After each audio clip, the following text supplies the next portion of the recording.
All right. When I signed up for this, I didn't realize that I was going to be speaking right after Glenn. So I am a little nervous because I feel rather ill-prepared for this event. However, not the person I would like to talk about.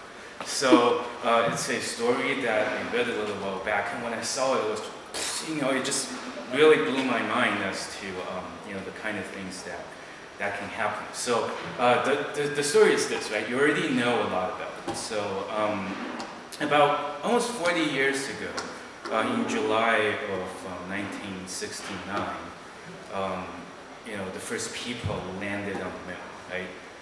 Neil Armstrong and Buzz Aldrin walked on the moon for the first time. It's their one little step.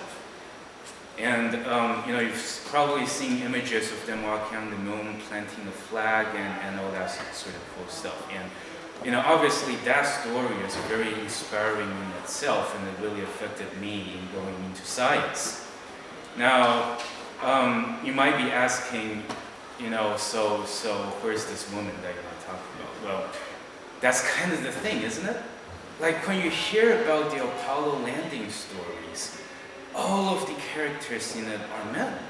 You never hear about any woman in those stories. Well, there is a part to Neil Armstrong's landing on the moon that I didn't know about until very recently. And that's when he was in his little moon landing module, right? He was piloting it and trying to get it to land at the right place, and he was in radio contact with mission control back on Earth the whole time. And they were discussing where to land and all that, and I'm paraphrasing a little bit, but basically mission control was giving him instructions on what to do every step of the way, and then he would punch those instructions into the computers he had on the moon landing module. And as he was punching in those commands, he was becoming really stressed out because he had to save enough fuel for them to lift off from the moon, right, and go back to Earth, because as much as he wanted to land on the moon, he didn't want to stay there permanently. So he was looking at his fuel gauge, and he was realizing that he only had literally a few seconds of fuel left for navigating and landing on the moon before he won't have enough fuel to lift off again. So it was actually a really, really tense and stressful moment that very few people know about, and it almost didn't happen. However, as he was punching those commands into the commands that Mission Control was telling him into the guidance computer, the computer basically told Neil Armstrong that, hey, actually, you're not doing it right. You shouldn't be punching in these commands. You should be, doing something else instead. And the computer was able to triage and correct Neil Armstrong's mistakes as he was trying to land on the moon. And because of the computer's help, we were able to get those really cool pictures that they took of each other walking on the moon. So that's really cool. And what I think is really, really amazing is that that guidance computer that corrected Neil Armstrong was designed and built by a woman called Margaret Hayfield Hamilton. She was actually the director of software programming for the whole Apollo project. So she developed the entire Apollo guidance computer that helped all of those astronauts land on the moon. Okay, I have a little picture of her right here. So this is what Margaret looks like. I can pass this picture around so you can get a closer look at her. So the picture so far is sitting in the command module on Apollo,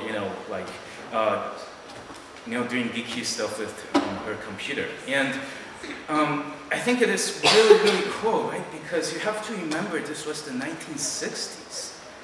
And she was like the woman, among all of those misogynist men that didn't take her work seriously, that didn't think her work on the guidance computer was important. Yet, at the very end of it, at the very, very critical moment, mankind's giant leap would not have happened without the help of this woman. And I think that is just incredibly, well, a little bit ironic actually, really badass and just incredibly inspiring. So I think that's really cool. And that's the little short story I have. And I think I would like to end this with a little bit of a paraphrase from a really inspirational speech that I heard a while back. Bonus points if you know what speech I'm talking about. So, you know, Margaret Hamilton is now 80 years old. And one of the things that she inspires me about is that, you know, when I look back and try to imagine all the crap that she had to put up with as the one woman in the Apollo program, that no one took it seriously. You know, I feel like we've come so far. You know, look at all of the progress that we have made. But there's still so much more we have to do. Sexism and misogyny are still way too prevalent in the world today, as Anna was talking about earlier with her examples. But the other thing that she really inspires in me is a sense of hope.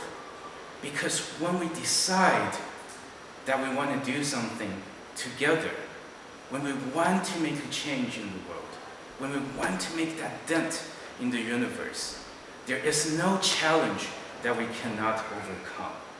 So, you know, let us tonight, you know, think about if our children are lucky enough to live as long as Margaret Hamilton and be 80 years old and live to see the next century, what changes will they see? What progress would we have made? Well, tonight is a reminder that this is our moment. It is our time to do something. And I think this is the greatest message I got from her. So let us, you know, all think about something we can do to, you know, take this effort forward. Thank you very much.